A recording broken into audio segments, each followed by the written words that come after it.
Hello everyone. Welcome to CH4513 Organic 1 lecture. We are going to start here with Chapter 1, Structure and Bonding. This chapter, as well as Chapter 2, a lot of the focus is on content from general chemistry, so Chem 1, Chem 2. And so we're kind of just doing mostly a recap. There's a little bit of new stuff kind of sprinkled in here, but we'll see it as we come across it. All right, so chapter 1, structure and bonding. Um, Before we start talking about all that, we need to look at, well, what is organic chemistry? All right, organic chemistry, pretty much you're talking a lot about living things, living matter. We see organic chemistry in the realm of talking about proteins, talking about DNA, and talking about our foods and medicines. So just looking at some biologically relevant stuff here with organic chemistry. We've got some drugs. We also have cholesterol. All right, bad for your heart.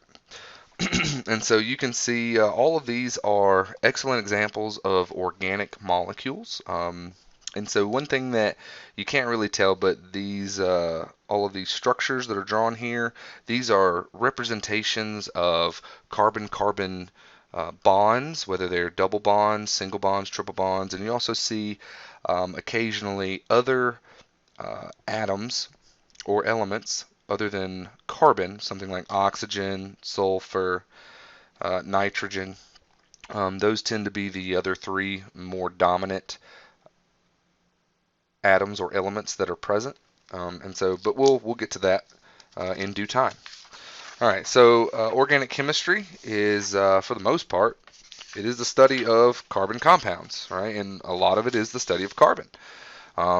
This number is actually a little bit old at this current moment. It's about 5 or 6 years old. So we do have more than 50 million known chemical compounds that contain carbon. So really, as I was just saying, carbon is going to be our primary focus.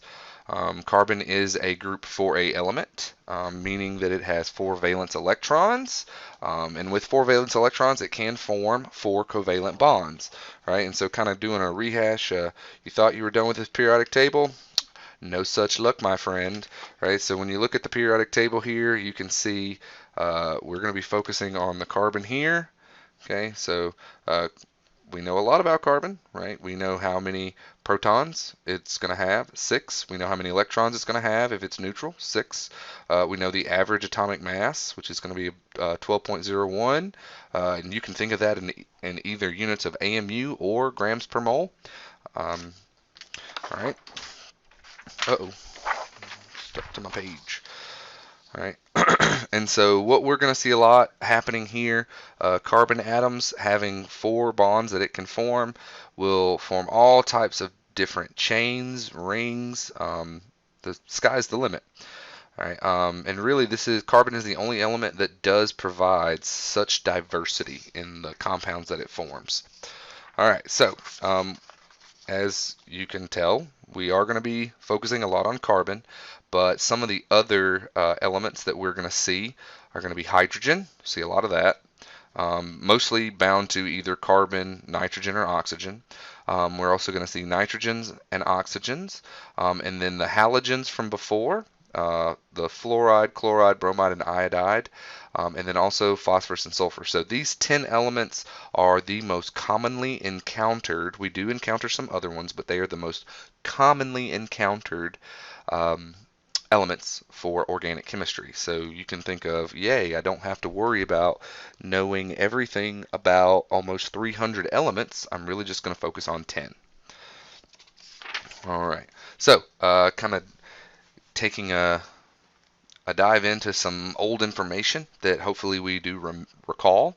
In terms of atomic structure, we know that an atom has a nucleus and it has an electron cloud around that nucleus. So our nucleus, which is positively charged, right, because it has protons and neutrons in it. We know that it is surrounded by a cloud of electrons, all right, and so as you can see here, kind of a representation of an atom. You can tell that the nucleus takes up very little volume compared to the electron cloud, which is the bulk of our volume, takes up most of the volume of our atom. Okay. All right. Some old terms as well from Gen Chem 1. We have atomic number, which is also denoted by the letter Z. The atomic number is the number of protons in an atom's nucleus. All right, so protons tell us what the element is. So for instance, when we look at our periodic table, the atomic number Z for carbon is 6. The atomic number for nitrogen is 7. All right, so this is how many, 6 is how many protons we have in the nucleus of a carbon atom. 7 is how many protons we have in the nucleus of a nitrogen atom. All right, and so do also recall that the number of neutrons can differ. All right, and so when we talk about the number of neutrons differing, that's when we start talking about isotopes. Okay, so and we will see a little bit here and there about isotopes. All right, we also have the mass number. Which is the number under the carbon. So A would be the number of protons and neutrons. Now, to be more specific, mass number is for a given isotope. So when we see mass number of protons and neutrons, this 12.01, that's actually not A. That is, or the atomic mass number. That is not, yeah. It's not the atomic mass number. Because this is actually what's called the average atomic mass number. So it takes into account every abundant isotope of carbon, and you're looking at, primarily carbon 12 and carbon 13. When you look at how abundant they are in nature, you have a lot more carbon 12 than you do carbon 13. So the average atomic mass of carbon is 12.01. While for carbon 12, right, you could see, carbon 12. Right, that's saying that it has 6 protons and 6 neutrons, while carbon 13, right, still has 6 protons, but now it has 7 neutrons, right? So 6 protons, 6 neutrons. All right, isotopes, as I mentioned earlier, they have the same number of protons, but they do differ in neutrons. So that's what we're talking about here with carbon 12, carbon 13. They're both carbon because each one of them has 6 protons. The way they differ, calling them isotopes, is because of their number of neutrons differs. Okay. All right. Also, we talked. You should have talked about back in the day with Gen Chem 1 and 2. You talked about orbitals, specifically S, P, D, and F orbitals. What we're going to encounter, since we are looking at carbon, carbon on our periodic table, right? So you have the S block, you have the D block, and then you have the P block here. So you can see carbon is in our P block, so we are going to be focusing on mostly S and P orbitals. So S orbitals are spherical, right? Looking like this. They look like a sphere. P orbitals are dumbbelled shaped, so they look like this, and we have 3 different representations for a p orbital. You have what's called px, py, pz, so px, py, and pz. All right, and really the xyz is just telling you what orientation they have. So you could just say straight up and down like this, that's a px, while a py, there is no such thing as a pi, py could be laying on its side like this, and then the PZ could be coming in and out of the page. So that's what we mean by different orientation. And then there were d orbitals. You may recall them. There were mainly 2 different representations of a d. There was this that kind of looks like an X, and then there was this weird one that is like a p orbital with a donut in the middle. That's that very particular DZ. All right. So, but anyway, now. Another thing that we are going to talk about, which you should be familiar with, is how orbitals bond. Specifically, in that realm, you're talking about sigma and pi bonds, but let's not get too far ahead of ourselves. We'll see more of that in slide 19 and beyond. All right, so with the atomic structure and our orbitals, we know that orbitals can have principal quantum numbers.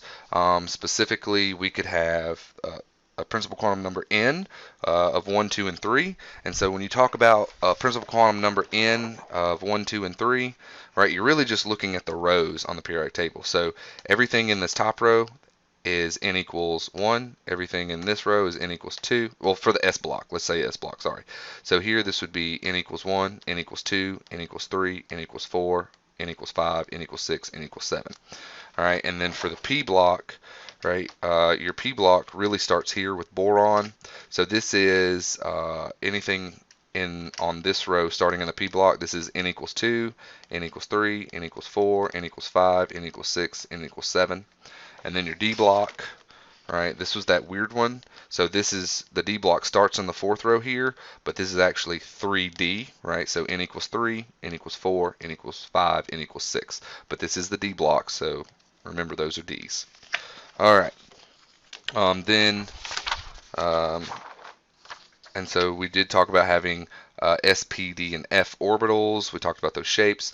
And each orbital can only have a maximum of 2 electrons. All right, so that's where we want to focus for right now. Now with p orbitals, here's another kind of dumbbell representation, and this is me showing you the px, py, pz, specifically n equals 2, right? So this could be the carbon's p orbitals, right? Anyway, so each shell consists of 3 mutually perpendicular orbitals, so they're all perpendicular to each other in some way. So one's laying across like this, one's up and down like this, and the other one is like in and out of the page like that. All right, so the other thing to notice here are nodes. And so the term they give you here is a region of 0 electron density. All right, so this little node right here, this is actually a region of space. These 2 lobes of the p orbital do not touch. All right, so there's actually just empty space right here. So no electron density no electron can ever be in this area. Okay, so but somehow you can have an electron here in this lobe and then jump to that lobe. All right, so in essence, we're pretty much talking about electron teleportation. All right, so you thought teleportation was a fantasy. Well, electrons can do it. You still can't. Get over it.